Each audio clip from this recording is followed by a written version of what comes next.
Hey, hey, what is up, guys? Yeah, Are we live? we are live. We are live. There's some weird things afoot again, as usual. You know how it is. Things were working, and then right as we're about to launch, disappears. So, I'll probably re-download OBS or something like that, and yeah. But anyways, In the welcome on in. meantime, Welcome on in. my name is Austin, My name is Josiah.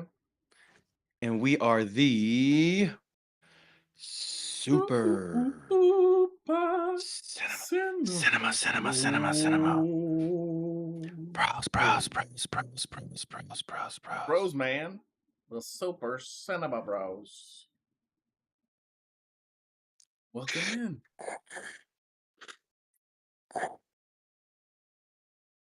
We are the Super Cinema Bros. Obi-Wan was the only master. You will not defeat me. All right. That was poor man Vader. Poor man Vader. Old man, poor man Vader. Mhm. We're trying to pad the runtime of these podcasts You will because, not remember any of what just happened. yeah, this is the podcast you are looking for. All right, how you doing, Josiah? Oh, I'm doing good. I'm doing good. I'm Yeah, I'm crying. I'm feeling like crying over here for some I don't know reason. what's going on right now. I don't know. I don't know. Oof. All right, man, it's Monday. There's something in the juice. I don't know what it is. Yeah, man, I'm tweaking, I'm bugging, I'm tripping. All right, let's get this going.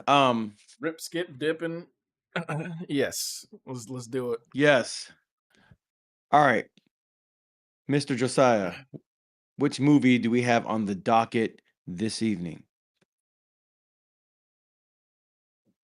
The Smashing Machine with Dwayne Johnson, Emily Blunt, written and directed by Benny Safdie. The unforgettable true story of a UFC legend, an A24 film. Yeah. The fact that it's an A20, we'll get into it. We can get into it just a little bit. What? All right. That means something in this day and age for the last 5 to 10 years, maybe. Yeah, we'll talk about it. We'll talk about it. All right. Let's not review the Here, movie. Let's just review the production company. Yeah, seriously. A24 as its entire body of works. A24. Yeah. All right. So let me try to give a brief synopsis of this film. Yeah, I think this is really easy because like the opening title card of this movie basically tells you what this is. This is the story of mixed martial artist Mark Kerr and the story of his life and of his career in fighting between the years 1997 to 2000. Before the world ended. That's pretty much what it is. Mm-hmm. To give any other details is to spoil the film, but this is a biographical movie about Kerr's life during those 3 years and all the ups and downs and the trials and tribulations that he went through during that time. As a fighter, as a boyfriend, all of that stuff. Oh no, did I disappear? Yeah, you went all blurry. You're frozen for a second here Oh boy. also. Hang on. Oh, there I he's am. back. All right. I'm back. That was the government, yeah. Just dropping in on the stream. Hey guys, what's up? Yeah. Yeah, what are we not allowed to talk about? You know what? Anyway. Yeah, that's what the movie is. The movie is just the biographical account of Mark Kerr's life between the years 1997 and 2000. Basically, from this point on, it's spoiler alert. Because to go into any more detail is to spoil details of the movie. So if you have not seen the movie and would like to see it before being spoiled on it, pause, jump off screen, go watch the movie. we'll probably still be talking about it by the time you get back. So, This come is come true. on and join us back on stream. On the other Um, side, yeah. yeah, In yeah, yeah, fact, yeah. you Get can some even go and popcorn. watch the movie and then come back, and then we're probably talking about it still. Yeah, you could pop in during the trailers and the commercials, which are now a good 25 to 30 minutes before you actually watch the movie. Yeah. Um, all right. So from this point on, spoiler alert. hmm Okay, so Josiah, what is your kind of general takeaway from the film or your general impression of the movie? 30,000 feet above, bird's eye view, just your general assessment of the movie. What did you think? So overall, I did find myself enjoying a lot about the film, but I did leave a little wanting. I don't know that the bow was like nicely tied on the entire narrative experience that I had. That said, it's it's it's trying to kind of do a couple different things. Like I was, it was like in between. It was mostly focusing on the human of Mark Kerr, his mental and emotional and relational kind of state. So it felt like if you're going into this film looking for like Creed or something like that, like an action movie. Creed and Rocky are maybe but appropriate but not appropriate. Those are obviously fictional stories. But in those films, you want to really going on the fighting experience, and I think the fighting itself is a major highlight of the film. I have to say the fighting really took a back seat to director Benny Safdie. He just wanted to tell the human experience that Mark Kerr had, and fighting was a prominent element of that. But the movie isn't out there trying to, win the Oscars for best action movie. If there was such a thing. Yeah, this is not Creed 3. Mm-mm. Like the fight is not the main event. It is, but it really isn't. There's a human story, just to Yeah. reiterate what you're saying in agreement. hmm Yeah. Yeah. Okay. So I think there's some things that are done really well. Some performances, some of the craftsmanship of filmmaking is on screen. Stylistic and directorial choices, I think, are apparent. Cool. It's a cool film, but yeah, it's nowhere near any of the other like sports movies like we were talking about last week, where you end the film and you really feel like you got this complete arc of an experience, and you're leaving almost inspired slash pumped because things just really dovetailed in by the end. Um, it's trying to do Interesting. different. It's trying to do different. I think there's a really cool kind of exploration that happens, and it feels like it was intentionally this section of his experience was intentionally picked to not to give you that typical sports film kind of experience. Interesting. Yeah. Yeah. Okay. I kind of saw it a little differently. So Okay. A24 All right, we're getting for into it. all the artsies Mm-hmm. and even you fartsies out there. Mm-hmm. This is your WrestleMania. This is your UFC Octagon cage match. This is for you, artsies and fartsies. This is for you. Brought to you by A24. A24. A Nijion. All right. With modifier, This we can't don't remember right now out of the thousands they have. sure. Like this movie is aiming, has different ambitions, has its sights on different things than a Rocky or a Creed. This is not that kind of movie, and it's not trying to be that kind of movie. I'm okay with how it ended or where it ended, becoming expecting one thing in particular. I was expecting more of a storybook ending, and I thought that's why they like carved out this part of his life and Yeah, career. yeah. That But they said, like you didn't do said, that. A24. You This is know. this is this is a different kind of film, and I felt that immediately Mm, when the first fight started appearing in the movie, the montage clips of the first fights, mhm. and the music was kind of like this, kind of like it's kind of subdued, somber, kind of mood music. It was kind of a vibe, The whole you know. movie's music The is whole movie vibe is a music. vibe, It's vibe and music, 100%.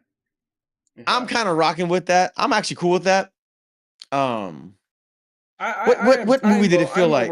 I'm overall too cool with that as well. But sometimes like it would make me laugh when the music was sounding kind of like eerie or offbeat, or it was like, or they're playing a weird sound effect that kind of made things eerie and offbeat.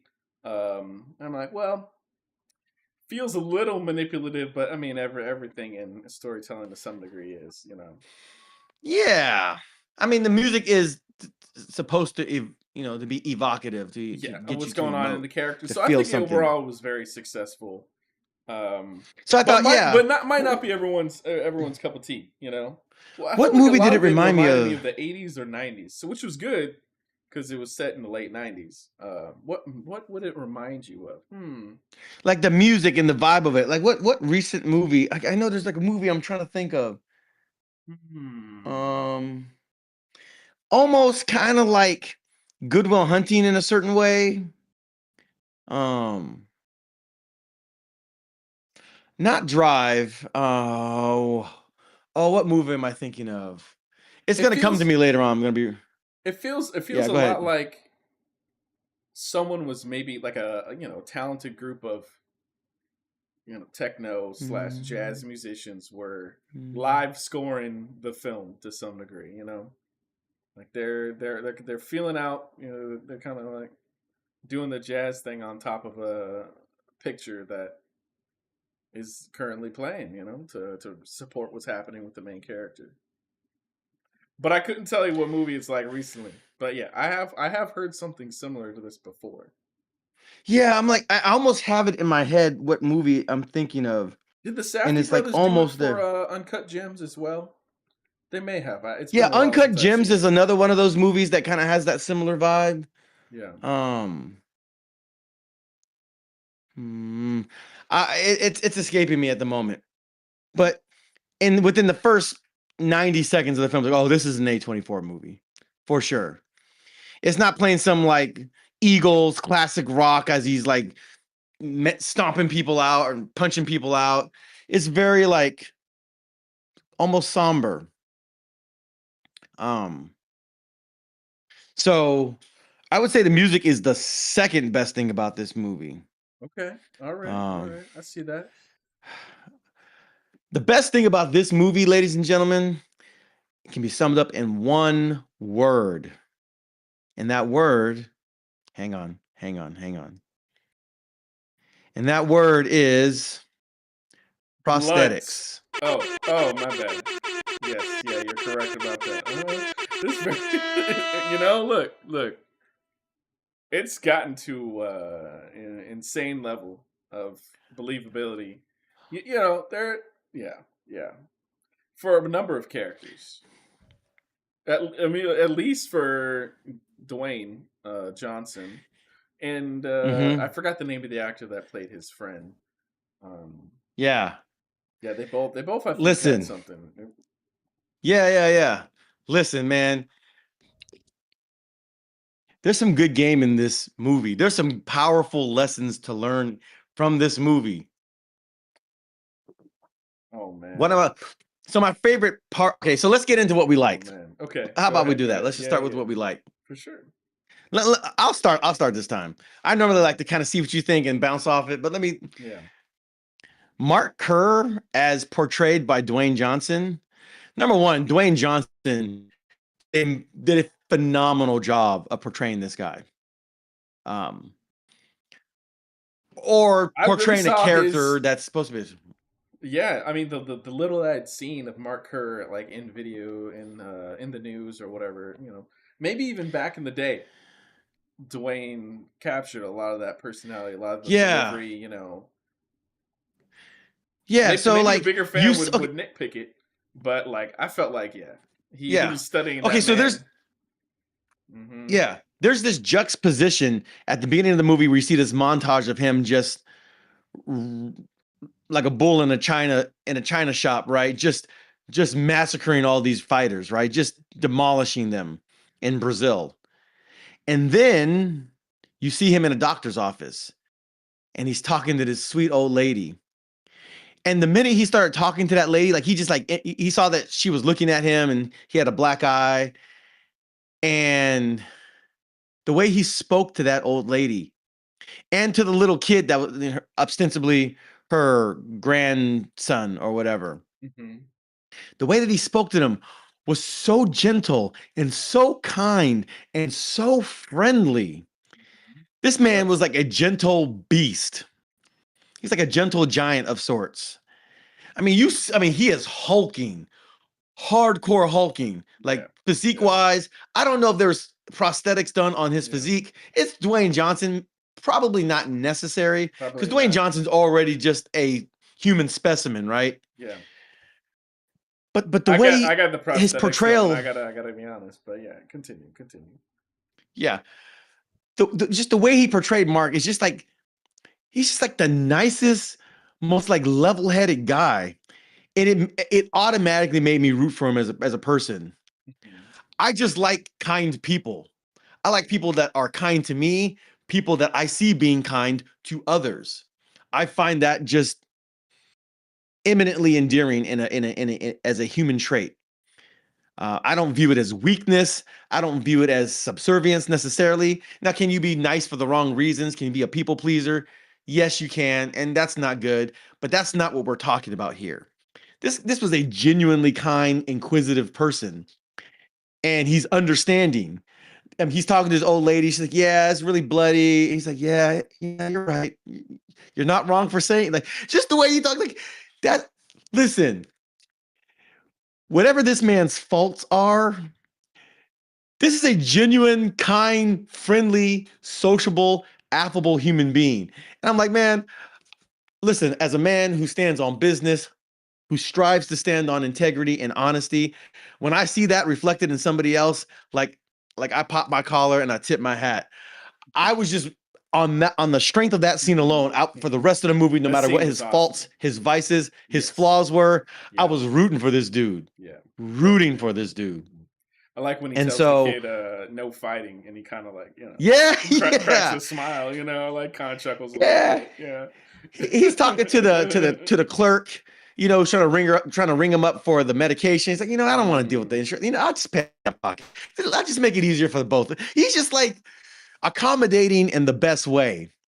Listen, strength That one I'm not is sure. That one I don't know the details on it, but I happen to think it's possible he didn't have insurance because he couldn't be insured. But I don't know for or sure. maybe they wouldn't pay for it and he knew that and he didn't want to go through the whole rigmarole of it. Yeah, The sense yeah, that I got was like, listen, I'll make both of our lives easier. I'll just pay out of pocket. I got it on me. I'm good. And I just think like true strength is power under control or under restraint, Hey, sounds like you're right? describing the definition Um, of meekness. Oh yeah, right. boy. Like Yep. only strong people can really be kind in a manner of Mm, speaking. mm, Weak people have no choice but to be accommodating. But a strong mm, person who can destroy you but chooses to be kind instead, like that's like he's strong on that level, right? mm. So, and I mean, nobody's messing with this dude. Nobody's stepping to this dude. Nobody's trying to have any kind of issues with the dude. I promise you don't want any of these problems. But he's just super kind and nice and genuinely so. So that's the Yeah, first thing. yeah, and thankfully, no one So, in his that he interacted with looked like they were specifically afraid of him. Like he didn't. Yeah, he had put them at ease and let them know that even though he's this big hulking dude, like there was no reason for them to like show obvious distress or something. Yeah, and there's at least one or two scenes, definitely one scene, maybe two, Mm. where somebody's asking like, "Well, man, do you hate the guys that you fight?" He's like, "Absolutely not." And the movie shows you that that's true because like afterwards they're taking pictures, they're giving they're dapping each other up, they're giving each other hugs, just being super friendly to each other. Even at Okay, so later on in the movie, he loses a fight that he thought he should have won because the rules had changed and he thought it was a bad call from the referee. And Mhm. even in the midst of that, he maintained his composure. Um, there's only one Although I will person. argue, I think that scene showed a few different things going on. Not only that Yeah. I think he was trying to put forward a little bit uh, too much of a kind face, and it seemed to be that we got a look from his significant other that he maybe should have been Okay. more truthful to himself in that moment. Yeah. So, okay, a few things. Okay, so he was in Japan. This is a particular area of significance, relevance to my life. I spent 2 years in Japan. Me and Josiah have traveled to Japan. Yep, yep. I have an eye into Japan. And remind me, Josiah, I got a story about Pride. My Oh first yeah. trip Oh over there in really? Oh 2006. shoot. I Okay. got a whole story. Wow. It like just kind of a out of nowhere random story, but like Mm, I'll save that towards the end. all right. In Japan, oftentimes when it comes to frustration or the display of frustration, this is a this is a high context culture, civilization, if you will. And a lot of times, especially as a foreigner as imposing as Mark Kerr was, you're going to learn that less is more. And so, um, now, and there was a time where he did kind of stand up for himself in terms of like the pay that he knew that he was owed, and these like older Japanese businessmen, whoever. He was All right, definitely that's trying to enough of this. stand up. Switch cameras. He All was he right, was yeah, he was definitely all right. trying to stand up for himself, but there you could tell there was certainly a cultural and language barrier that was affecting the Yeah. situation. And those guys were being jerks, right? Like to be clear, those guys were being kind of Yeah. kind of snake in the grass, trying to screw him out of his money. Now, we didn't really see the end of that and how that One would got argue they were resolved just being because the movie classic wasn't really concerned with businessmen. that. Yeah. Yeah, just, and they may have felt insulted by the way he was talking because he's like, am I speaking too fast? But they were all speaking in Japanese, so like you can't blame them either, right? Okay, so the first lesson is like you can be strong, you can be authoritative, and just be a nice stand-up person. You don't have to be a jerk, you don't have to be mean, you don't have to be nasty to people for people to respect you, right? Like Exactly. with the Exactly. exception of one person, and we'll get to that in just I'm going to get to that right now. Everybody respected this dude, and nobody was really trying to like step over him except maybe that one scene, but he kind of held his ground on that, right? Mhm. Mhm. Okay. So, lesson number 1, you can be powerful, you can be strong, you can be assertive, you can be dominant, and still just be a genuine, nice guy. All right, that's number 1. Number 2, number 2, be very careful who you get into a romantic relationship with. Gentlemen, gentlemen,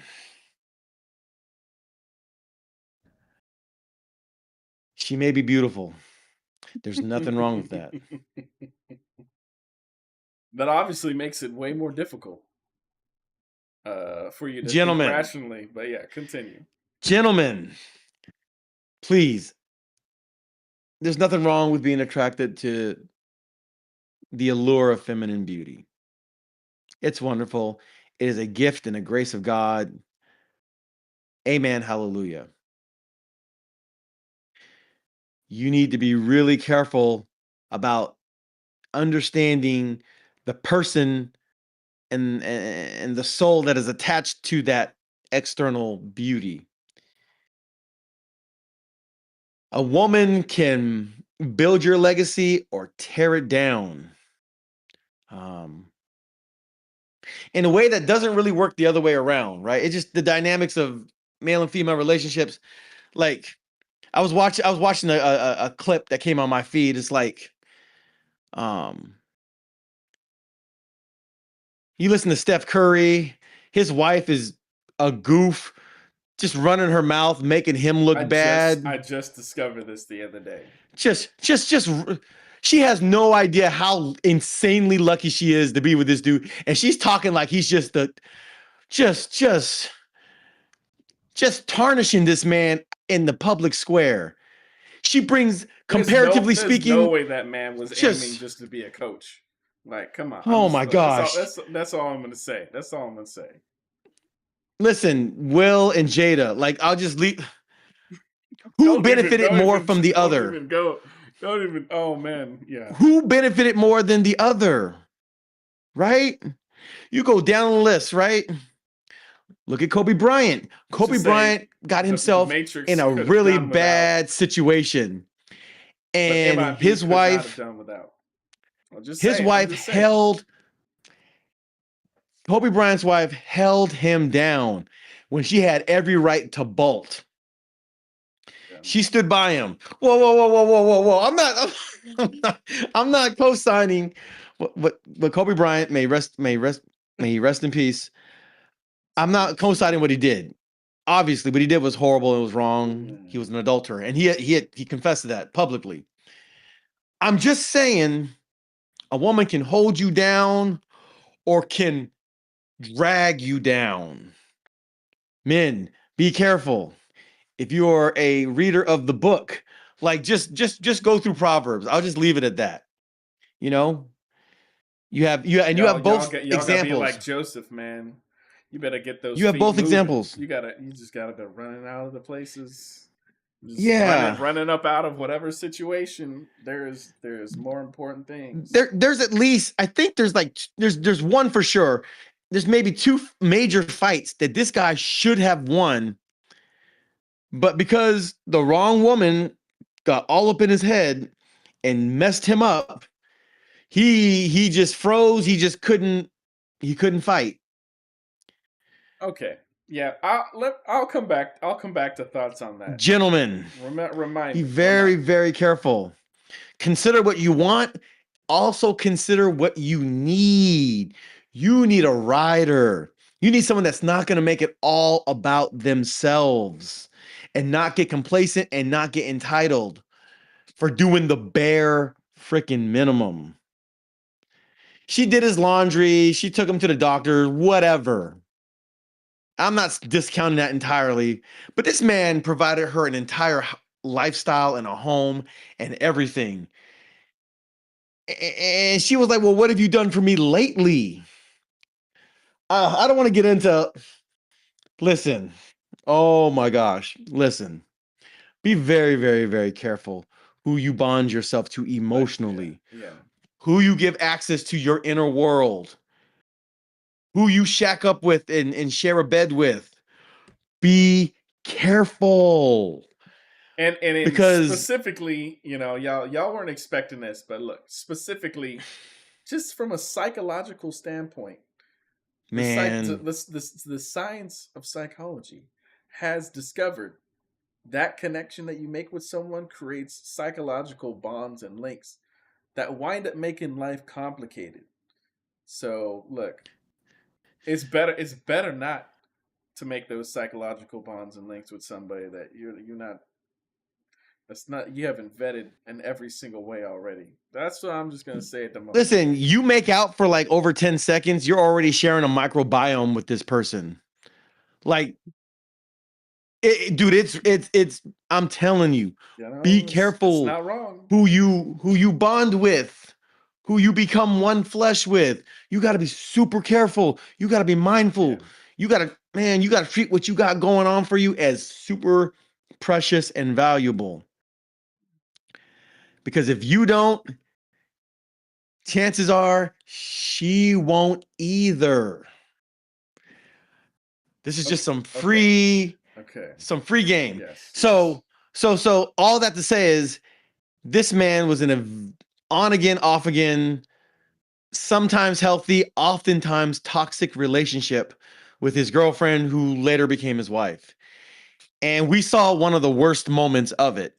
Um, he kicks her out, and she pulls out a gun and attempts to end her life. Um, That was intense, uh, man. That was insane. yeah, I was like, oh no, And then runs and he to had to, try and overdose in the bathroom. yeah, he had to Hulk smash the door to the bathroom just Yeah. to keep her from like downing like 30 Tylenol. And he had to like pin her down and hold her down because she was a danger to herself. Listen, what I So like about Mark Kerr was, oh, hang on, go ahead, go ahead. yeah. Oh yeah. No. If you want to say that real fast, I'll go ahead and then yeah, I was jump just gonna in. say, and I'll land my plane on this. What I appreciate about his character is that he, especially post rehab, because he ODs and then he ends up going to rehab. Post rehab, he's serious about like getting his mental health and his emotional health in order. This is a good thing. And she was not a part of the solution. She was making it all about herself. Yeah. Like, she was getting mad that he was calling her out for like not cleaning the leaves out of the pool, or for not respecting his cactus. And like, she was just being really entitled, being extra brand new, being super basic. Let's just keep it a buck. Super basic. And he needed a ride or die. He needed someone that was excellent. And what he was dealing with was someone who was super freaking basic. And he paid for it in the octagon, in the ring. He bonded himself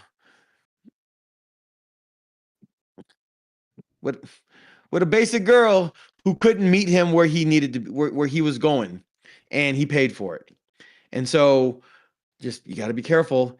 Yeah. And again, um Let me yeah, shoot in right here a little bit and go for it. actually play a little bit of a devil's advocate.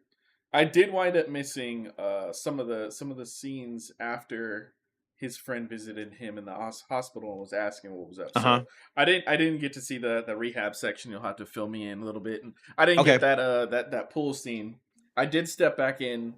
I think when they're about to have a party, and then he winds Ah, up he yeah, yeah, winds up yeah. yeah throwing her out, and I assumed she was drunk at that time, or It's close not clear to, that she was drunk. or yeah, or at least had been out drinking with her friends all night or something like that. And Something like that. Yeah, the night before or something. so devil's advocate. All right, I think the film is more so. So I don't know that the film. It does look really bad for her. It looks very very bad for her, but I think the film also shows that it's very bad for him as well, in how he's approached life and going through life. Because one, like we're already in spoilers, one of the major plot points, if not the major plot point in the story, is his struggle with this opiate addiction that he has. Mm-hmm. And so, in her favor, Dawn, if you're watching this, Emily, if you're watching this, in your favor, she does actually recognize what is happening with him, and does a couple times in a couple of the major moments call him out for it. Actually, the first time we see them fight each other, she's walking into his room, prep room, pre-fight, when his best dude, uh Mark Coleman, is helping him stretch and everything. You can tell something's a little bit off, already, but she notices that something's wrong with him. He's looking weird. He's looking strange. And that's like our first, maybe second or third moment in which we see that he's abusing drugs, and actually using drugs to benefit himself during the fight as well. Um, and later on in the film, his coach actually has an episode. He is given some of the drugs to alleviate the pain that he's going through, and winds up being like, "Whoa, man! Like, I feel like a plant. Like, how are you doing this while How do you you're fight on this fighting?" stuff? Yeah. Uh-huh. So Yeah. at least two times she winds up catching him on the stuff, if not maybe a third, but at least two times. So in her favor, she is very much calling him out for this, recognizes that it's a problem, and is trying to get him off of it. Now, I can't say that she uses the best perfect strategy to help him out in that regard, but I think the film is showing two broken people in different ways that are broken in different ways that On that, I agree. should not be Um, together because they both got things going on and they're not necessarily 100% helping each other out, partially because they don't allow themselves to be helped out by the other. right. So I agree. They're both a mess. He was a drug addict or opioid addict, same thing, and she was just kind of selfish and self-absorbed. I think what tips the scales for me in terms of like her being less than helpful and more part of the problem. There was a scene where she was complaining to her girlfriend while they're in the car about how like she almost misses when he was like on the stuff on the juice because Mm, like that then she could be more like more helpful, she could be more needed. I'm like and now that he is sober and everything and he's off the stuff, he's just like nitpicking her about stuff.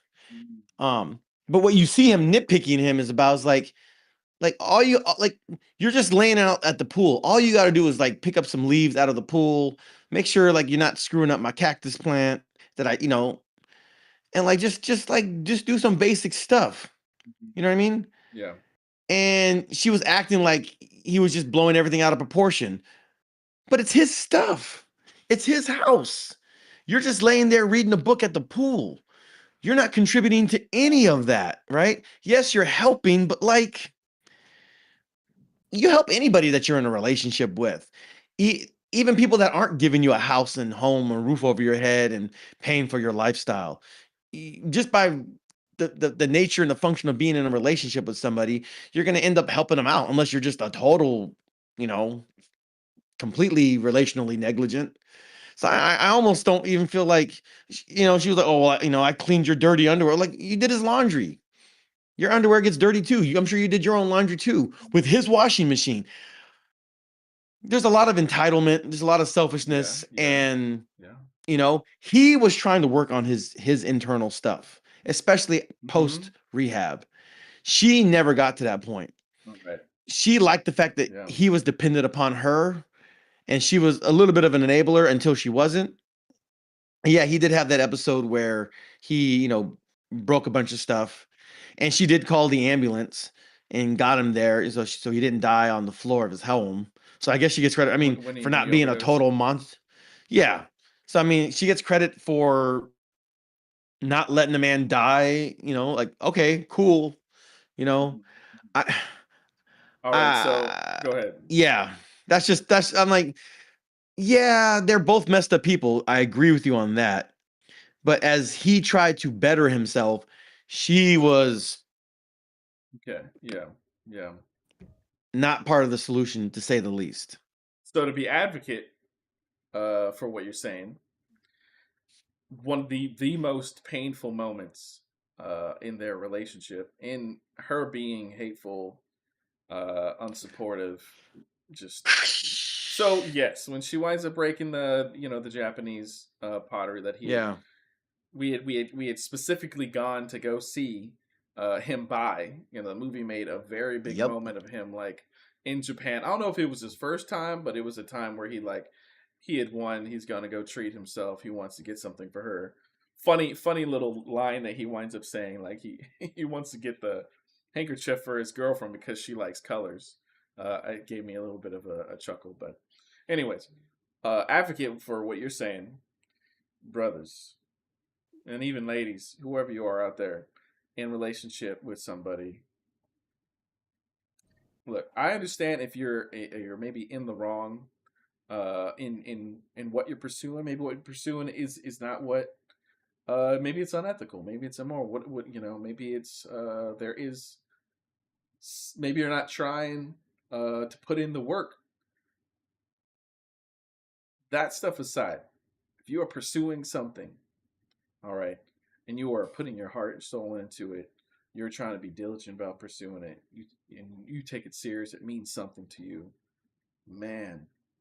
Second, that your significant other completely demeans you and throws you under the bus for that thing that you're doing, get up and out of there. Get up out of there. She said this man's craft didn't matter at all. She said Mm. he just lost a game.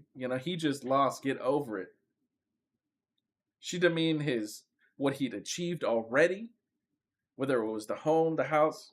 Nah, nope. Like what he's saying about ride or die situation, but it it doesn't matter if you're doing the least sexy job in the world. If it's something that you're passionate about, or at least you're intentionally trying to do well and faithfully and intentionally, man, don't let anybody throw you on the bus about that. Okay, don't let it. And look, we all make mistakes. Look, personal story. I let Nex make fun of me for playing Pokemon, because I wanted to play it again to relive the nostalgia moments of my childhood. Nah, brothers. Them people are for the streets, all right. For the streets. You get up out of there. Yeah. Again, the right person, like so this goes back to kind of like you hear people say this, like date the people that like you, that you don't have to convince, that you don't have to like strive and fight and work, like the people that like you, right? Because the right woman, like they don't care about if you got they like you, whether you got money, whether you got this, whatever. If you don't got a sweater, they'll buy you a sweater or they'll knit you a sweater themselves. You know what I'm saying? Like, don't think you gotta like do all this stuff and have all this stuff. No, the right woman will ride or die with. She will rock with you from jump. And if you can't find that woman, it's better just to be single. Trust me, it is better just to be single. That's true. Be single and have peace. Don't try to earn what should be freely given. That may be the biggest flaw. I don't know if that's exactly what he was doing.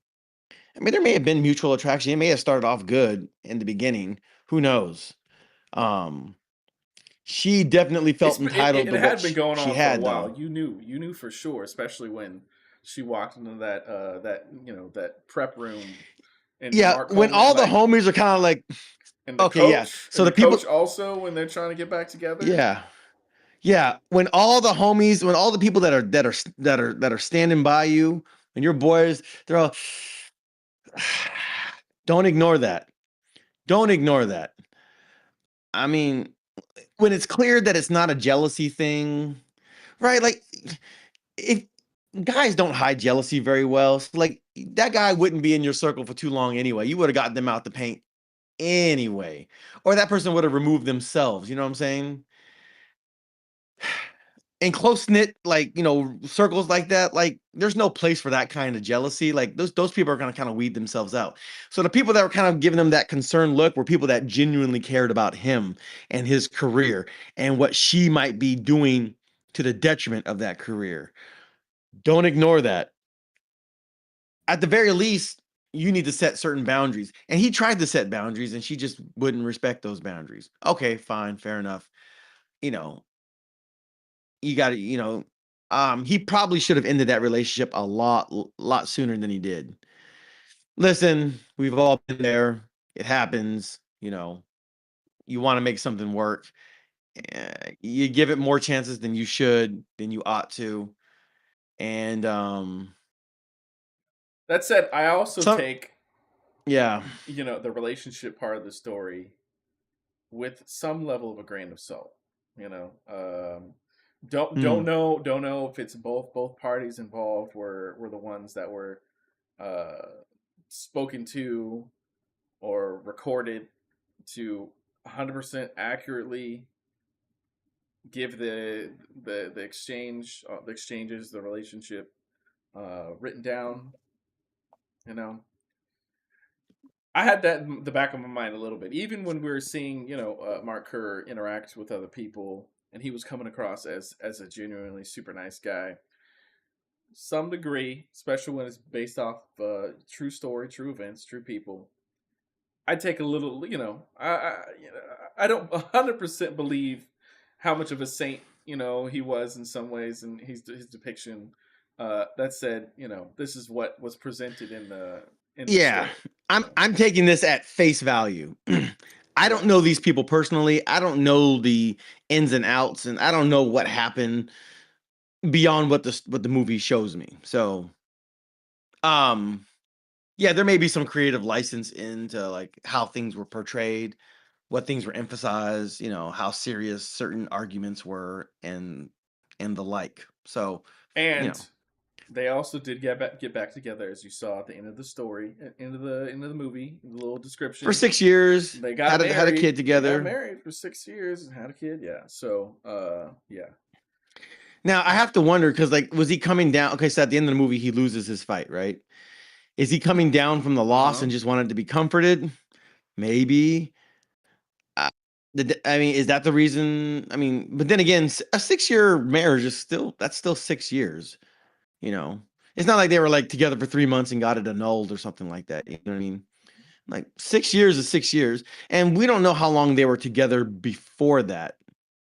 Um, it seems to be they were together for a little while, and so They made it through having a kid, like having a baby and everything. Man. Yeah.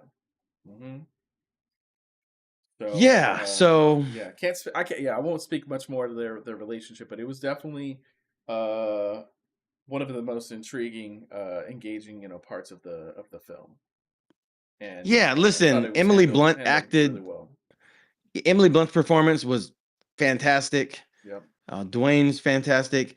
Um, His buddy Mark is it Coleman, which was that acted who's an by actual fighter? Like I think that's him. That's really no, him. no, Ryan Bader.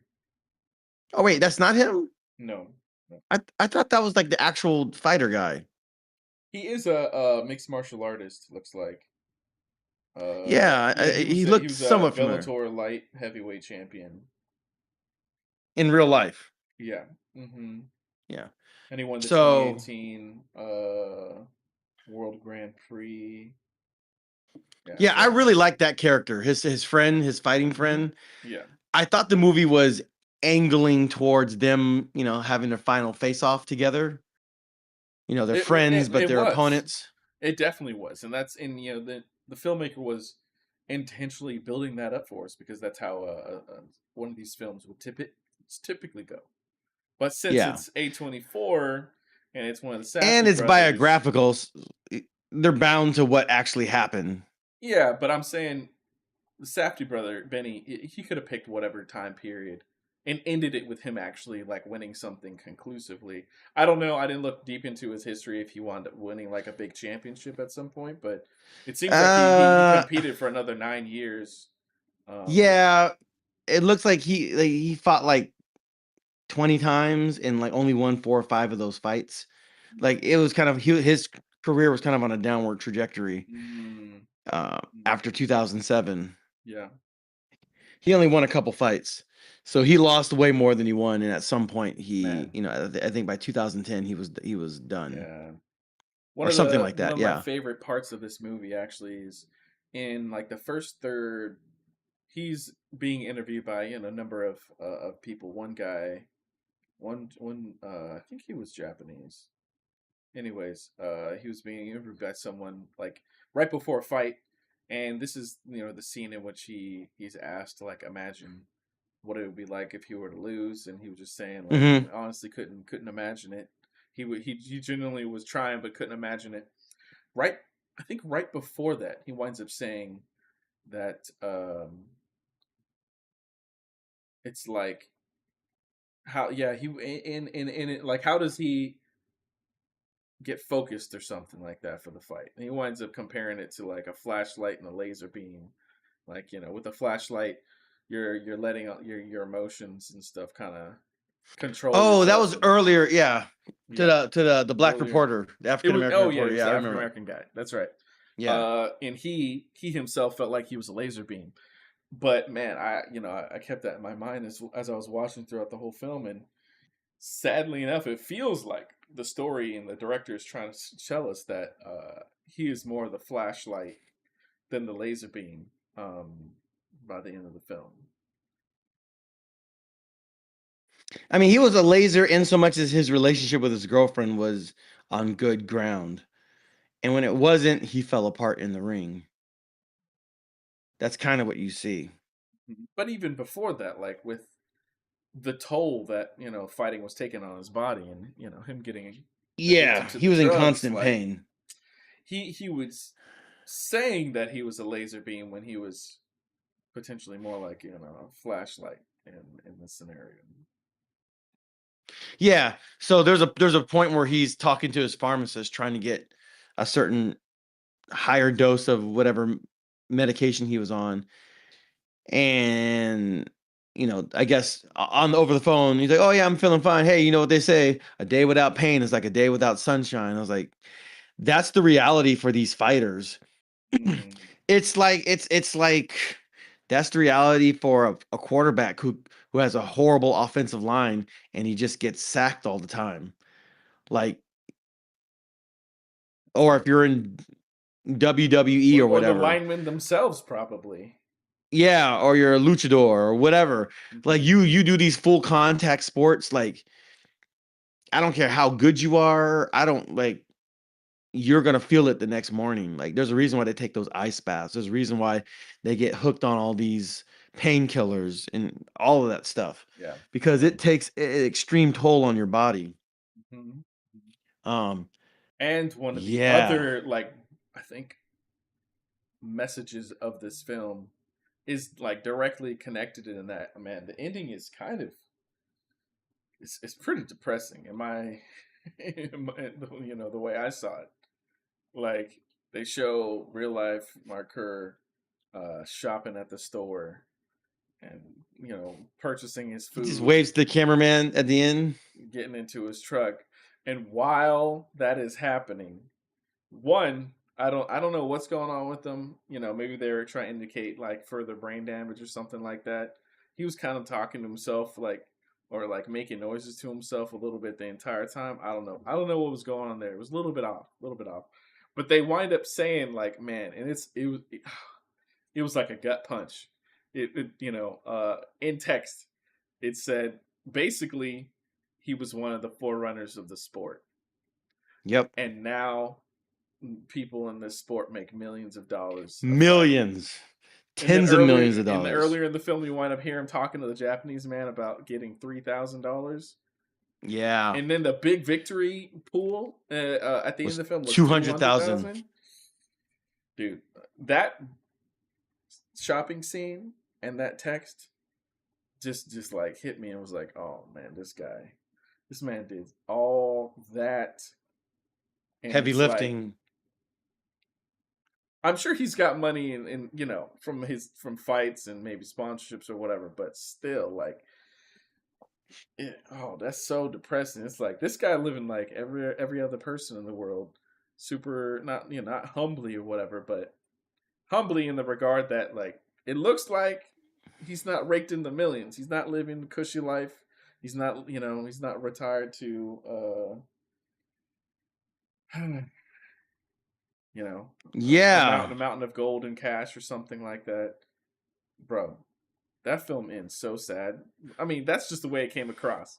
It just felt like this man did yeah. all of that for the love of the game, but also to pursue wealth in the way that he could, and he didn't come out with much. That's Right. kind of how it felt. So, in his on the Wikipedia site for Mark Kerr, it says as of 2010, Kerr considered himself 99.9% retired and was pursuing a degree with an eye on pharmaceutical sales.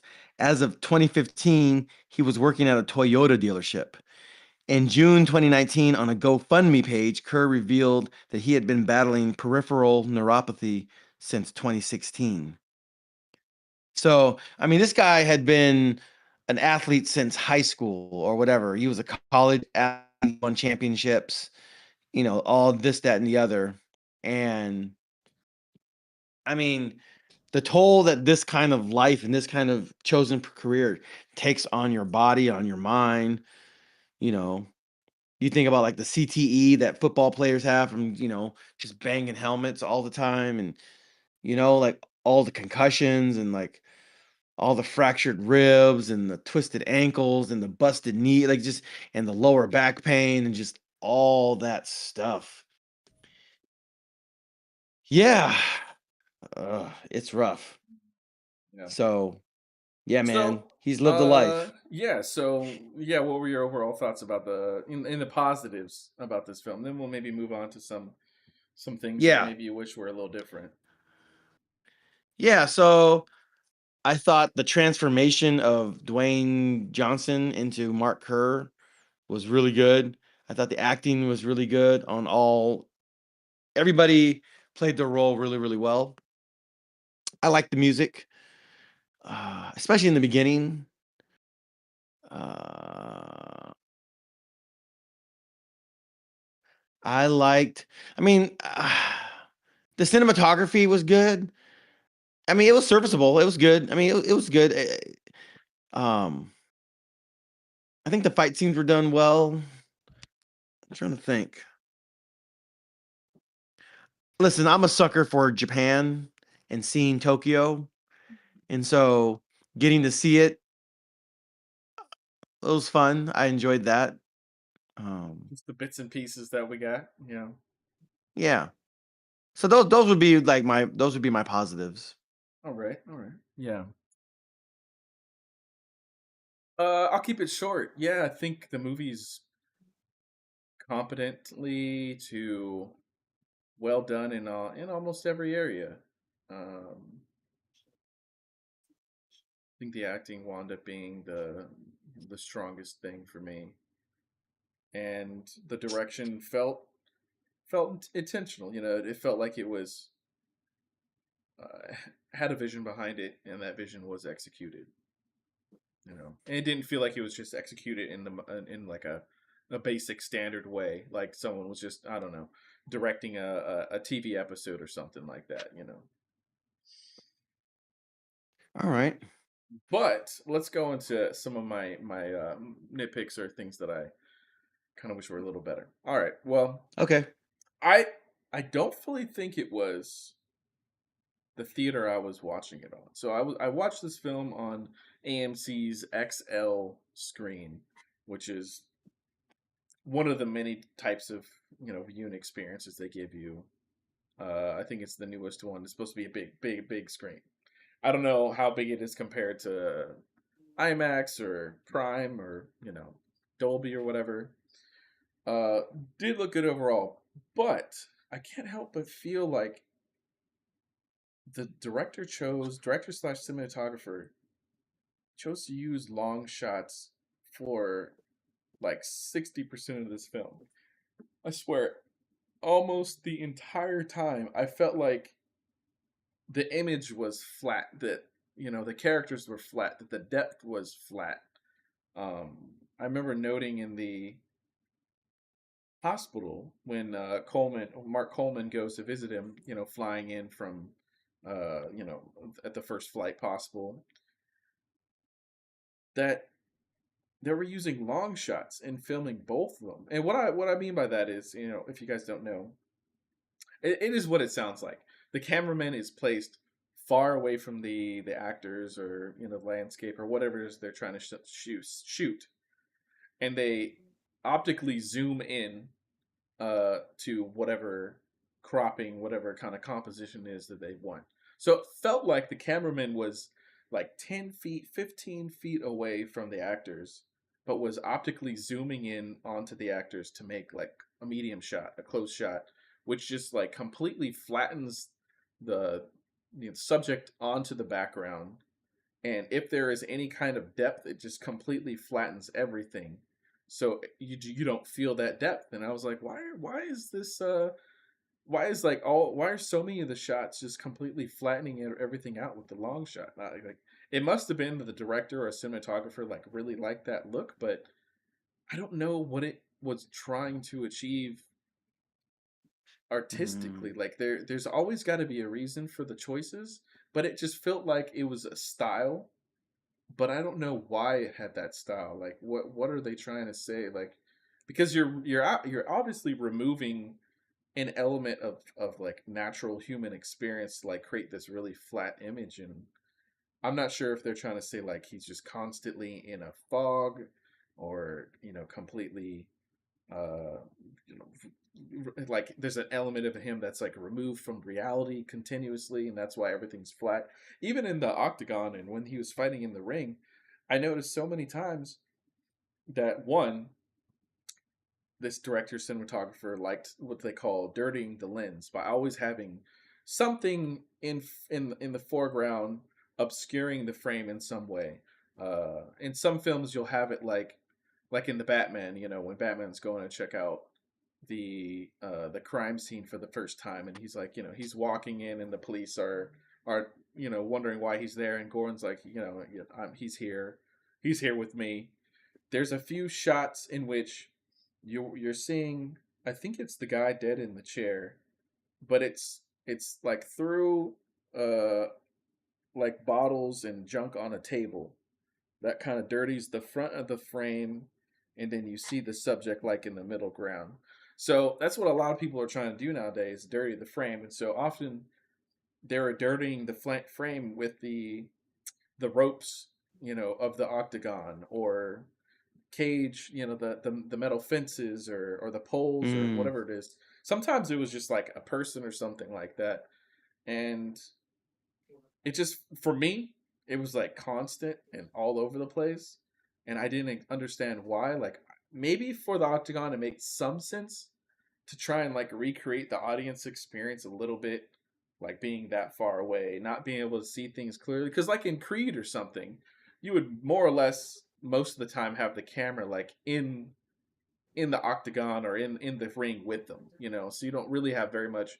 Every now and then you'll have things dirtying the frame just artistically or whatever, but almost the whole thing, almost all the fights were shot, with something dirtying it up and being completely flattened because they're just using long lens for everything. And for me, it was a little frustrating. It was a little like too artsy fartsy. I didn't feel like it really said anything significant in its execution within the film. So it was one of the things that I thought was a little bit odd, or kind of didn't fully vibe with me while I watched the film. Other than that, Yeah. yeah, I mean, there's some points where, like I was saying earlier, I think the music could be a little overly manipulative, but uh, it worked. It worked the vast majority of the time. And in fact, we there was some pop music, and whenever they did use pop music, actually in the positive, I thought that the music and the lyrics were appropriate to what was happening in the scene. Like, I think the first time he's doing the opiates, there's a song that sounds like a love song, kind of like declaring one's like need for somebody, but we obviously know that it's describing the opiates that he's doing. So um, Mm. yeah, and besides that, I think my overall like biggest critique would be, I can't even fully put my finger on it specifically. I feel as if the film could have potentially done a better job of like setting some of the things up, setting up some of the like the drama with Don, showing maybe more of the downfall of into his drug addiction. And it felt like there's a few different plot lines that they're telling at the same time, but it doesn't fully focus on one. Like, if anything, it tries to do a few too many things. That said, it's someone's real human life. It's one of the challenges, I think, of doing a biopic kind of experience. Like, it's hard. You don't want to like fully manipulate things to make tell whatever narration that you want, but the director has to, and I think the director needs to choose, and highlight things a little bit better. I don't know. Last thing I guess I'll say is, with the fights that he loses, there is a sense that it is Dawn being the downfall of those fights. And especially in that last fight when he's, on all fours and he's being kicked and everyone's telling him to get up, you literally have like a little flash montage of all the things that's like been happening in his life, and most of it winds up being Dawn. I don't know how I feel about that completely. It almost feels as if it's the director's trying to say it's like because of her, because of these things, that he loses the fight. And I don't know that that's something that one can like completely say. I feel it's maybe a little reaching to say that it's like only those things that are causing him to lose the fight. When it could just when it also like the factor of him and technique and skill and the other guy being really good, the other guy getting in a great shot, I think winds up being important to like why he would lose a fight as well. It feels like the movie is trying to say, no, it's like these emotional experiences he's going through that causes him to lose. And I don't know that I completely agree with that, especially when Mm, it comes to competition at such a high level. interesting. But that's my interpretation of his losses, and how the Hmm. story, what I think the story is saying right before he loses, and rationalizing why he loses. Interesting. Hmm. I guess negatives for me, whether it was them driving away from the rehab clinic. I don't know if you didn't see that scene, did you? I missed that one. So this movie is a movie of like overhead shots, a lot. So you have some, like you said, the dirtying up the scene or the Hmm. shot where Frame. it's like from below the octagon or below the ring and they're looking up, kind of the angle is kind of like this into the ring, what's going on. Hmm. There's like the four pillars and there's like the ropes, and there's shots where it's coming up, so you're looking up like a spectator, and there's a lot of shots just from like kind of like coming from this angle, from overhead. Someone would call And that like so, a security cam shot. yeah, kind of. So there's a lot of that. But again, I think that kind of goes to what you're talking about, like these lenses, and they're zooming in from really far away or something like that to try to get, I guess, a stylized look. I didn't pick up on all the camera work stuff that you were talking about, and when I watched it, it just none of that had any impact on me, on my experience. That's not to say that it wasn't going on or happening. I just like I was I just it didn't scream out to me. So I think it's interesting that you saw it because I just didn't see those things when I was watching it. Mhm. Um, my critique in terms of the style and everything, it kind of goes to sound mixing, and in this case, and I don't know how much of this is sound mixing, and I don't know to what degree this is the sound system that I watched it on or I heard it on.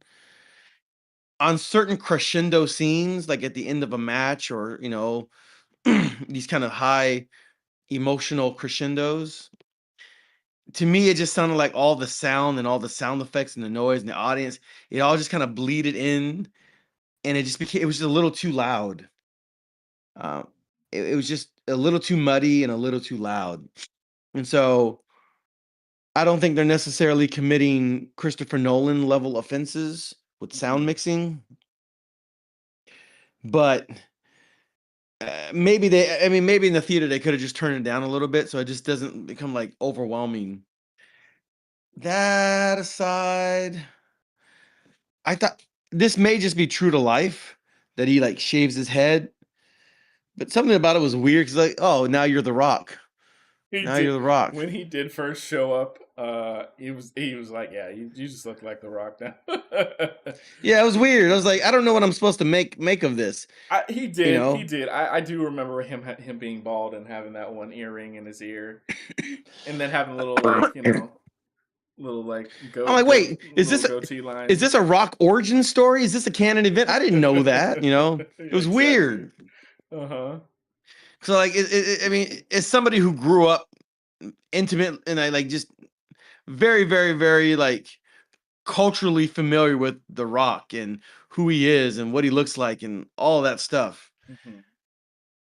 To see it in this movie, It's like, oh, you just turned into the Rock. All right, I guess we're going into WWF. Like, it was weird. It was just it was weird. Um, so I don't know if that's the thing I disliked, or I mean, if the man, I mean, because you see at the end of the movie, the man clearly has a bald head. So Yeah, at some yeah, point, he started shaving his head. All yep. right. hmm Um, He didn't want the compressed fro look that he has for most of the time. yeah, man, that fro was hurting, dude. Like his hair, that hairdo was hurting the whole movie. Uh-huh. Sheesh. Yeah, But apparently he was taking care of it though, because he was at one point he was talking about something the water and the soap in Japan drying his hair out yeah, it or was like something. glue in the hotel. Yeah, he Uh-huh. couldn't wash his hair or whatever. Yeah. Sure. Um, yeah, I don't know how useful or meaningful or relevant it was to show him in real life at the end of it. Just showing him grocery shopping and walking to his car. I mean, I guess it's It, interesting from a biographical point of view, but in terms of the story and everything, like they could have just faded to black and had title cards that told you what happened, that's what I'm or saying, showed some of man. the That's what I'm pictures. saying. Benny Safdie just wanted to tell us, like, oh, this man's a true hero, but he was doing it for the love of the game and for the skill, but he got nothing. So he just All right. it's just such a I, depressing. It's such a depressing reality. Maybe he just wanted to show the reality of, like, where he's at. And look, and maybe the element of there's nothing completely promised. You could be that at the height, the best, in your sport, in your craft or whatever, and things just don't work out. Sometimes there's someone better. Sometimes your life is complicated and it gets in the way. And yeah, like in the beginning of the film, like when he was especially talking to the Japanese man, about making more money and trying to be kind, but trying to figure out how to be like a little bit how forceful he could be. And then you hear that he's just making $3,000 now. Look, $3,000 for one fight at the end of the '90s. It still doesn't sound like much. I think there's an element of like desperation. Like he's getting rolled and beat up and destroyed in so many different ways that he has to hold on to like winning it all to make it worth yeah, I it. mean, you got to remember, like these aren't like pro boxers. Um, like the UFC, the Ultimate Fighting Championship, and like mixed martial arts had a uphill climb Mhm. because of how bloody it is and because of how violent it is and because it's a step above in the violence factor for boxing. um In some in certainly some for like ways, not s- always. certainly for like the jump from like collegiate wrestling to this. And collegiate wrestling, I mean, unless you were watching that Saturday afternoon on ESPN2 or whatever, like it's not drawing in a lot of views. And so and I know all this because like I watched. There's a big interview with Dana White, who's the CEO of UFC, and he tells a lot of that story and how things happened. And it was like an uphill battle just to get these things, these fight cards paid and sponsored and this and that. And like there's a lot of things going on that this movie didn't touch on because that's not the focus of this movie. But I mean, there's a reason why it was, the payouts were significantly smaller than it would have been if it was like a professional boxing Mhm. match. Mhm. Yeah. And so yeah, that's part of the story, and like I mean, like the movie says at the very end, like now there are fight cards that are worth tens of millions of dollars. Um, or at least millions of dollars, at least into the seven figures. Yeah. And that wasn't the case when he was fighting because they didn't have the audience. I Mhm. mean, you had a dedicated following in Japan, which was Pride, which had different rules than the UFC. And then eventually UFC purchased Pride. Now it's just all UFC. Um, yeah. And so yeah, they weren't making the kind of money that like they're making now. It's a whole different ball game now. Yeah. Um, So maybe you're but yeah, feeling a little bit of that slight awkwardness that I was picking up on in its conclusion, depicting, ending in the way it did. Um, yeah. Well, I mean, think about it. Like they were constantly flying out to Japan for fights. You know what I mean? Well, oh yeah, That no, but means I'm there was an referring to like your question for like why they showed him in the future as part of the film. Um, yeah. yeah, Like they showed the real him. yeah, You know, yeah. because it kind of shatters the illusion too, Mhm. in a manner of speaking. Because he's clearly in a different physical state now, which is totally understandable. Like he's not in fighting shape anymore. Like those days are behind him, as they should be. He's probably in his 50s. You know, Yeah. so I think people come to expect that in a film like this. Not necessarily the video portion. I think typically you'll see photos, at the end of a movie and more description of like what's happened to them afterwards. That said, not only did I like, his buddy Mark Coleman in this film, I thought it was actually very sad that after, so it's sad and artistically done that when he loses the fight, he's getting all patched up. His buddy comes in and he tells him go after it, go for it, like it's his. But the fact that we don't see him watching it at all, and the fact that they don't interact at all afterwards. uh Kerr just takes a shower, and then his friend Coleman, like amazingly depressingly, just like goes to his changing room, sits down on the couch, and then the camera's like half filming him around the corner of the doorway, like just kind of yeah, like staring off into that's the it's funny. distance. I didn't view that as depressing. Like after you fight, like you a lot of times fighters just need some time to themselves just to decompress, just to come down from like everything that happened. I don't know. Just in my viewing of it, I didn't view Yeah, it as specifically depressing. In yeah, either case, yeah. it's almost like for Kerr's character, he was almost kind of free from the burden of having to like win So and to yeah, have that be his identity. his is And definitely more he was positive than Coleman's was, because he was literally yeah, frozen because of all the stuff that he was going through. Like yeah, like my body just wouldn't move. yeah, It's not even that he lost because he got too beat up. Like he wasn't able to. He just was unable to fight because of, like you said, the montage of everything with the girl. Um, I don't know what you were saying. Like maybe it was unfair to portray it that way. I mean, unless there's some major part of his life that we didn't see in the movie. Like I don't know what else it could be. well, they were showing him Um, like his struggle with the opiates a little bit, and a few other things. It wasn't just Don in the flashback, but going a right. half second back to the endings of the two characters, at least the Hmm. actors' versions of the two Yeah. characters. Yeah, no, him going to the bathroom, him first telling his friend, "Go at it, it's yours," being happy for him going into the shower. I do get the sense of him having like alleviated, I guess, the conflict of losing that they established in the film. Like he seems to be okay with losing, and then obviously him going to the shower.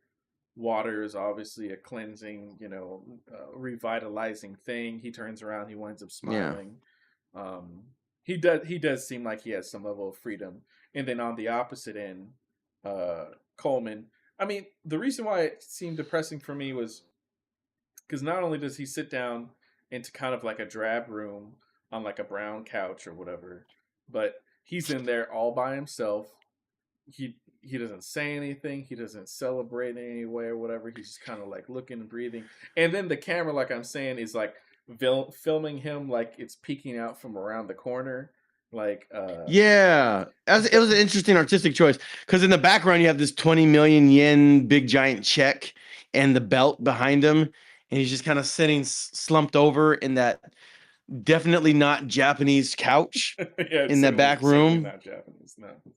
Um, Yeah, I was like, where did they import that raggedy American couch from, and yeah. why? They have couches in Japan. Like I was like, see, this is what happens when you live somewhere and like you just get fixated on details that really aren't important to the main story. Yeah. I was just like, Yeah.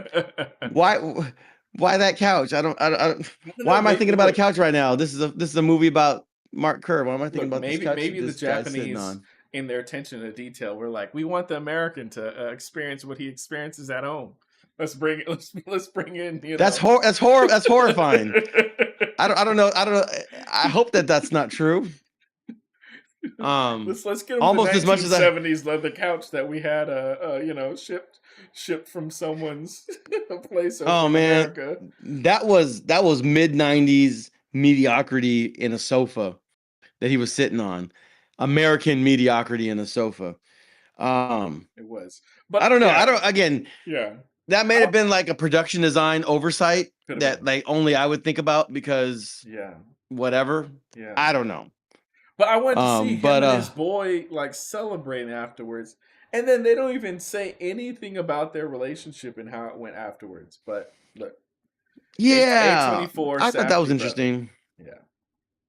Yeah, like I thought that would have been interesting. Like, oh, they continued training together, or they did whatever. I don't know. I mean, who You know knows? what? Who You know knows? what's funny though? I had the brief thought. It was so stupid when Mark goes to the shower and he turns on both showers that he was gonna go get go get Coleman to be like, Oh, hey man, let's hit the showers. It crossed my yeah, mind. It crossed my mind because look, who uses two showers like that, you know? And then he stands in the middle, and then only his arms get wet by the water. I was like, I don't know what's It's going like on here. totally open. He's totally exposed, and like Yeah, people are walking by. Like yeah. these green room facilities they had for the fighters, like really like, ugh. Um, so that was kind of weird. But yeah. So I mean, like the sound mixing and it was just too loud, and the sound got too like distorted and muddy for me. And there were a couple things that they did that didn't really pay off or didn't really amount to anything. Hmm. Like when she goes into the Martian alien abduction, the twirly world thing, and he's like holding a purse or whatever. I was almost expecting someone to make fun of him for holding a purse. That didn't happen. And then they're watching that car derby, the off-road derby, where the cars are like crashing into each other. Hmm. And then the one guy gets trapped. They have to pull him out of his car. Hmm. And he was looking really, really concerned about it. He didn't really like what he was watching. And the music was really like ethereal and emotional. But like it didn't amount to anything. I don't like it when movies do that. Like they just like they imply that something's happening, but nothing, there's no payoff for it. So I think that Um was during the section that I missed, because I was helping with my newborn. You know, look, that's why we got two of us in case one of us misses something a little bit. You know, all right. Uh, yeah. I don't know. Sometimes a film will show stuff like that to kind of say something about like the character, and I don't know. Maybe this was like his relatability, like to show that he was like everybody else watching pointless TV, Yeah, while sitting on the but couch. this movie wasn't lacking in any relatability for his character. I mean, that's one of the strengths of the It movie really is. It really is. is It the pretty portrayal of his quickly shows that. relatability.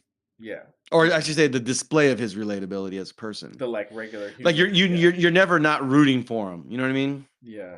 And so yeah. So okay, overall, is this a go to the movie theater kind of movie, or is this more of like a Netflix thing, a home streaming thing? Is this just another A24 film? So What do you think? I'll be on the level. I I'm not a massive A24 fan like so many people out there. I don't think they're God's gift to the artistry of film. There's some really good films, but I don't think they could do no wrong or something. So I did enjoy watching this in theaters. Like I've said before, Mm. I do want to support films like this. So if you're down to go watch something in the theaters and you want to, yeah, look, as I always say, if you got that A list or something, got that subscription, not subscription, that pass, that movie pass, give it a shot. See if you see what you think about it. Um, I think there's some nice shots to be seen on the big screen, and it's undeniable that everybody kind of put their love of the film, love of the story, love of the person into this. So yeah, if you want to see The Rock doing something different, sorry, Dwayne Johnson doing something different, Emily Yeah. Blunt being classically awesome in her acting, see something that's a little different. That said, I think at the very least, catch it on, what I don't know what they would put this on. Was it what was it? Paramount? I forgot. Who was at the beginning. I guess it's A24. I don't know. I don't know what this will show up on. HBO Max one day. I don't know. Maybe at the very least. Apparently they're But shuttering. They're shutting down Hulu in 2026. I see. Okay, So, that's fine. yeah, Dwayne Johnson, if he doesn't get a nomination for Best Actor, if he doesn't get an Oscar nod for Best Actor, then that's going to be a real injustice. And I'm not just talking about getting a Golden Globe nomination. Golden Globes are fine, whatever. It's like the B team to the Oscars. Everybody knows this. Yeah. Yeah. No, I think there's Yeah. something to it because it's like so many times when I mean, look, we had Oppenheimer, win a bunch of things. What was it, 2 years ago, a year ago? Killian Murphy wind up winning, for playing Oppenheimer. There are a lot Yeah. of there's a track record of people playing real people, actors, depicting real people, and that's really hinged. I think the overall film matters, but in my little experience, I do think he really did capture a Mark Kerr, personality and performance. Now Yeah. within that, did we see the entire like range of acting? I think we see a good range of it, and it really comes down to what Kerr's personality was, and how that. And if he was like this, then yeah, Dwayne did a great job, in his performance portraying him. Yeah. So yeah, if Emily Blunt got a Best Supporting Actress, that would be fine too. But yeah, I thought Dwayne Let us Johnson's know in the acting comments how was many supporting actress nominations have come from an acting performance in A20. which the woman was very toxic. Uh, Yeah. and do the opposite. If you know how many actor nominations have come from a wild and toxic character as well. Yeah, again, the 6-year marriage is very peculiar to me. Hmm. Cuz that's a good chunk of time to be married to someone that you know is toxic. It's not a flash in the pan thing, you know what I mean? I don't know, they must have worked some things out, or I don't know. I'm very curious about We that. we only got a small amount of their dynamic in True. this. I don't know how long they'd been together. I assume that they'd been together and broken up a number of times before the movie even starts. In the Yeah. timeline, and So, anyway, yeah, I like don't know. it it's yeah. It does make you wonder though, a little bit. Had he been performing and competing today, making all the money that he does, would the same thing happen? I don't know. I don't know. Yeah. I don't know. Because obviously he's making okay money, but not like a crazy amount of money. Is there the possibility that he's willing to stick with somebody, because he maybe doesn't feel like he's got a million options? Yeah, I'm not really sure. Who knows? One would Yeah. assume though that if So, you're making millions of dollars now, you would have a bunch of options. That again, you come into the problem of, are those people with you for your money or not? So you know, right. yeah. So my thinking is I would be curious to see what this movie would be like if it was directed by is it called William Winding Refn? Hmm. John, the guy that directed Drive and Only God Forgives. Okay. And is it like Neon Cowboy or Neon Cowgirl, that Netflix series? Hmm. Never watched it. Yeah, it's weird. It's artsy. Um, I, I wonder how the cinematography and the production design, maybe not the production design, but namely the cinematography and the pacing would have changed, if any. You know, Oh, I think it'd be completely different. Like maybe. you say what you want about the Safdie brothers. I don't know what that What means, else to did be they direct? honest. What else did the Safdie Well, brothers direct? I don't it know. was, a couple things. There was, I think, what, Get High Life. Was that what it was with Robert Pattinson? I know for sure they did Uncut Gems. Um, Okay, and yeah, I think it was that like makes High sense. Life or something with Robert Pattinson.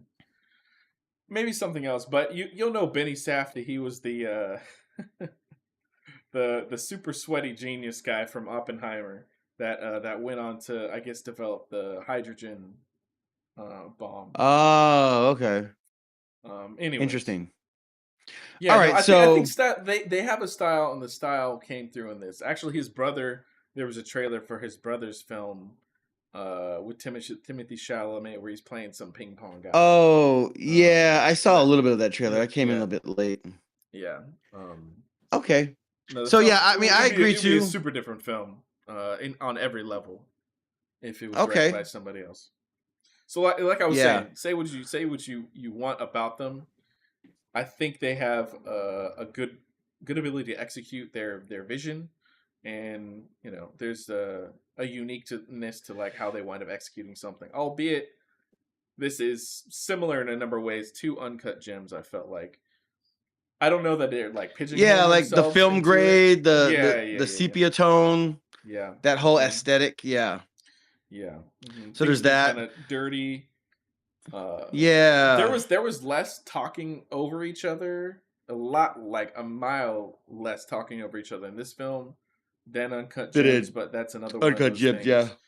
Yeah, I think they like at least from these two films, it seems to be that they like things being a little chaotic, whether it's Yeah. auditorially This chaotic is or less visually chaotic. Yeah. I would say this is still less chaotic and less head trippy than Uncut Gems, Yeah, yeah, no, for sure. definitely, definitely. But So like I was I saying, like the agree. constant dirtying of the frame and the flattening of it, like Yeah. yeah. Right. So I agree with you that I want to see more movies like this made. I'm halfway in between seeing it in the theaters or just waiting for it. Uh,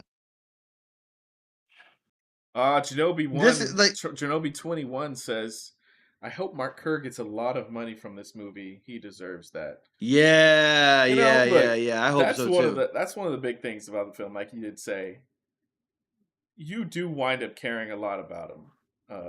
In through this film, through the performance, through the writing, and there, like I was saying about the ending being depressing. Like you do feel kind of sad that like man, like if he just lived a decade and a half later, he would have made way more money, you know? Way more money. Yeah, so Yeah. I don't know. Hopefully he does get paid somehow from this film. You would think so, Yeah. but yeah. So, final verdict, you say go see this in the theaters? If you have a pass, frustratingly, like, I got to figure this out. I don't know. I think I would pay for this movie if I was just going like myself and maybe my wife was coming along or something. I probably wouldn't pay for myself, my wife, and my two teenagers to come watch it. I don't know. I don't know. Maybe Yeah. I would. Maybe I would. For sure, though, if you got a pass, I think it's worth checking out. Yeah. I guess I'll say the same. Um, okay. So I'll tell my pride story. We'll end on this. All right. So it is 2006. It is my first trip to Japan, first time in Tokyo. I'm with my friend who's a big UFC fan. At this point, there's still UFC and there's still Pride. So we're in the Shibuya crossing, and on the big giant screen, just imagine Times Square, but even bigger. hmm In Shibuya, it's the busiest crosswalk in the world. It's a very popular part of Tokyo. You see it in all kinds of movies all the time Yep. that are located or based in Japan, Tokyo in particular.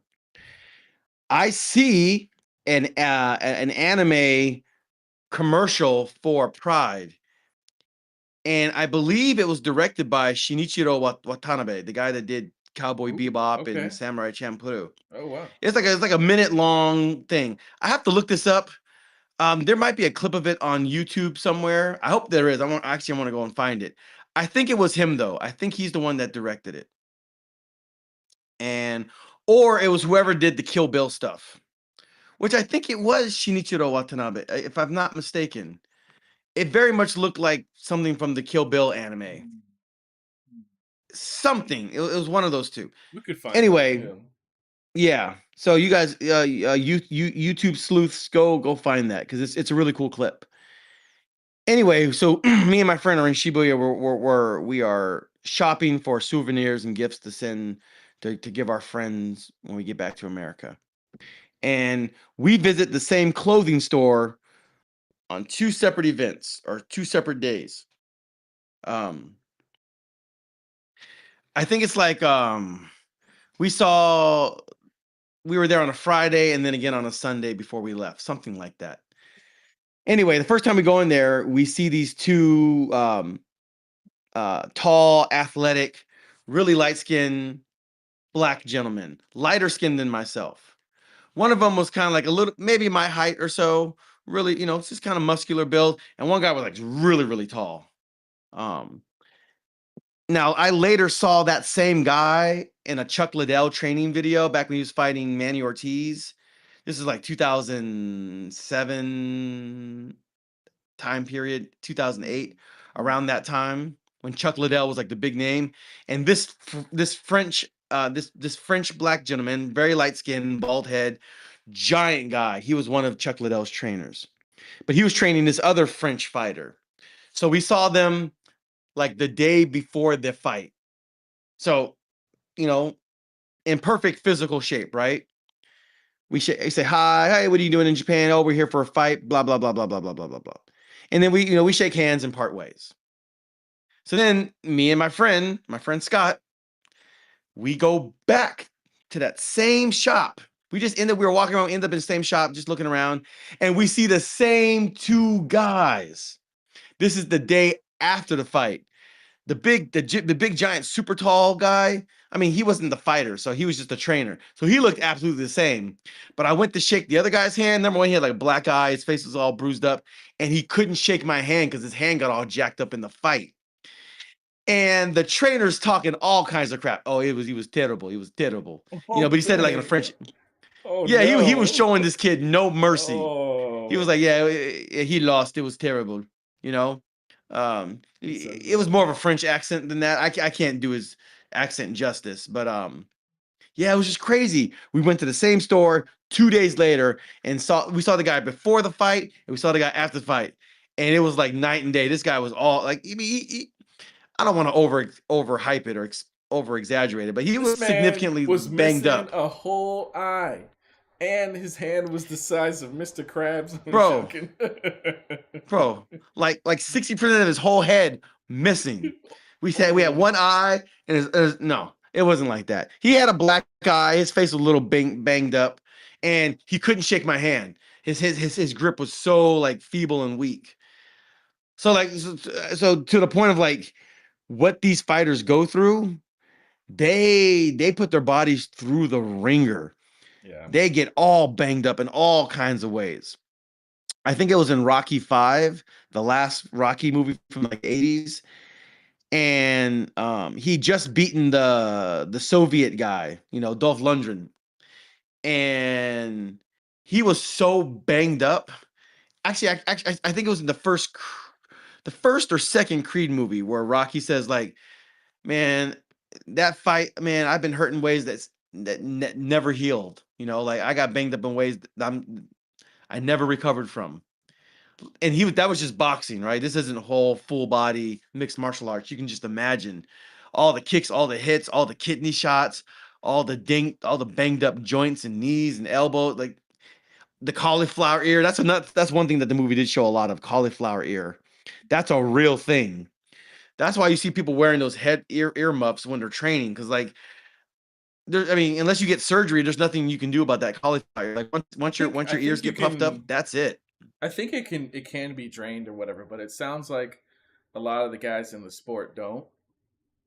Which, yeah, I mean, how many times are you gonna have to drain it? Because you're just constantly fighting, right? Anyway, I'm just saying they put their bodies through a whole lot of pain and torture yeah.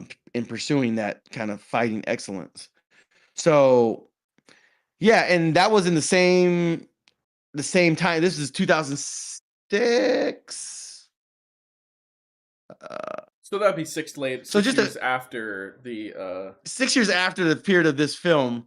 But yeah, I mean, there was still Pride and there's still all that stuff going on. And so so Kerr was gonna retire, I think 3 years after that. yeah, yeah, somewhere there about. I'm just saying this movie kind of had some sentimental value for me. Number Yeah. one, because Japan, because of Tokyo. And number two, because like I just had that memory of like, man, seeing this fighter on two separate occasions, completely coincidental, and just seeing how jacked up he got from that fight. I was like, man, this is a life. This is a calling. Ah, couldn't be me. But God bless you. We're a little bit past the age of the sport. Oh yeah. Nah, So yeah, these that's about yeah, it. yeah. Look, you can make it. You just have to go back to like when you're you're 7 years old and start martial arts and Yeah. train from that age. Yeah. Man. So yeah, so uh a good movie. Good movie. And I think the film I was thinking of that like it reminded me of, I think it was Drive. Oh, okay. Just like there's kind of like these scenes or it's just like these like kind of these emotional scenes. And that's kind of what that's kind of why it had me thinking about like if Winding Refn. This guy's got the most peculiar, unique, like I think his name is like William Winding Refn or whatever. That I sounds forget. familiar. That sounds like it would be right. Yeah, he's the guy that directed Drive and Only God Forgives. And he just has like these scenes with like this ethereal music, and it's just kind of like mood music. It just kind of gets you in that kind of contemplative state. And this movie does a lot of that same thing. And again, once you told me that Uncut Gems was same director, yeah, that makes perfect sense. This is completely thematically consistent with how that movie is shot and portray, and how that movie was cut and edited and made. So Yeah. yeah, I want to see more movies like this. I want more kind of um I guess unique storytelling. I don't Yeah. unique or just kind of stylized storytelling. I'll say that one. I don't know how unique it was. But yeah, just stylized and just telling interesting, compelling stories about interesting, compelling people. So if you have the pass, yeah, check it out. Otherwise, definitely check it out when it shows up on streaming. Like these movies should be made more often. So yeah. And with that said, that has Oh been yeah, our last thing review. I will say, Oh, which is go ahead. very, very, very, very, very important PSA, and I hope it's completely true. I did feel the tension in the interactions between Kerr and Don on the possibility of him hitting her.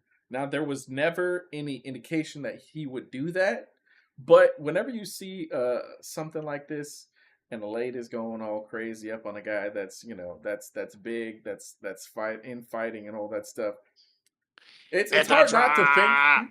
Yeah, it's hard not to think for a half a second that it's a possibility. And she does like try to entice him to hit her in two different fights. Get out. I would say, yeah, Get yeah. You out. better leave, man. You better leave. Also, There was no winning. that is There's what no win. no one, no one. And as y'all already know, a real man does not hit a woman. Even when she's asking for it and all that stuff. Nah, nah, do not do it. See, at Flee, first I thought flee. when she took the gun out, I thought she was going to try to kill him. Oh, In which yeah. case, if you got to punch somebody out that's putting a gun to you, you got to do what you got to Well, do. In the yeah. preservation of your life, the only reason he didn't go to prison is because Mhm.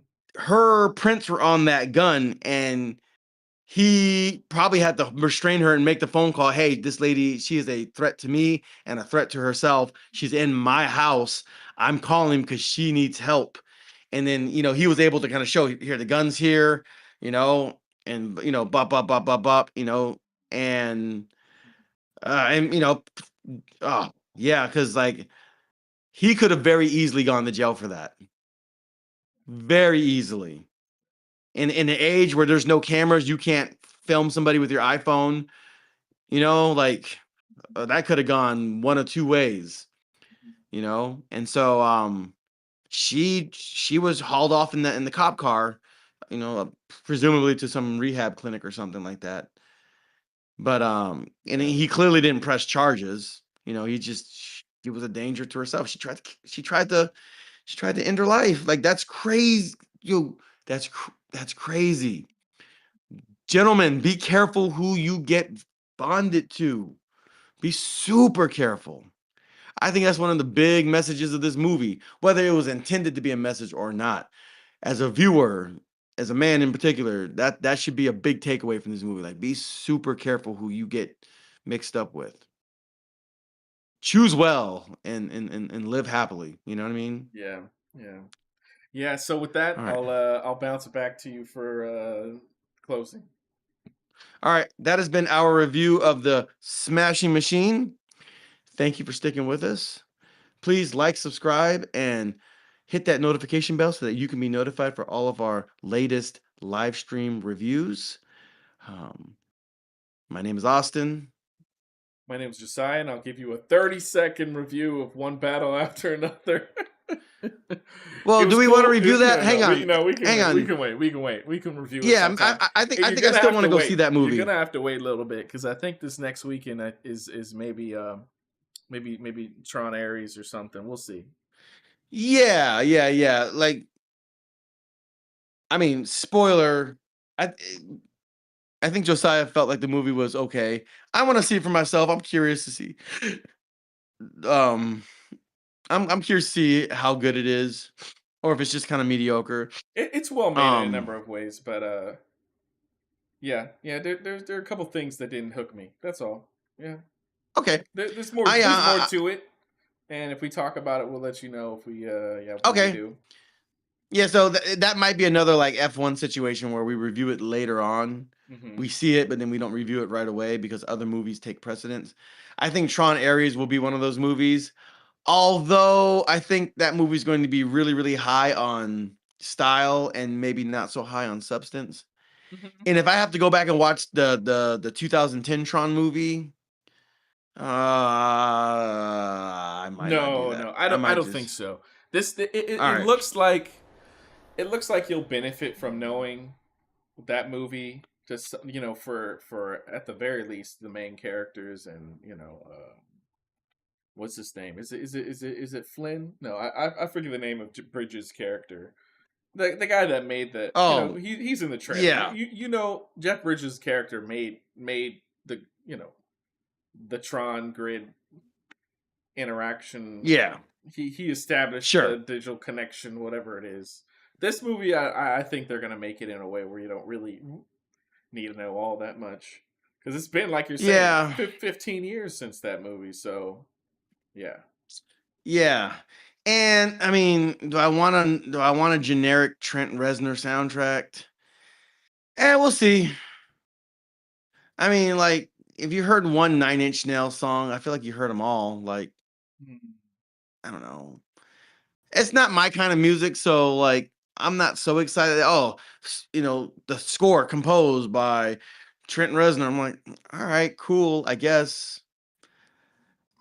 I'd rather they got Daft Punk, but Daft Punk has been defunct for several years now, so there is no Daft Punk. But anyway, we will be reviewing one of those movies next Monday, so stay tuned for that. And until then, God bless you, may the Lord keep you, and have a wonderful week. And we will catch you in the next live stream. All right. Peace, guys. Peace.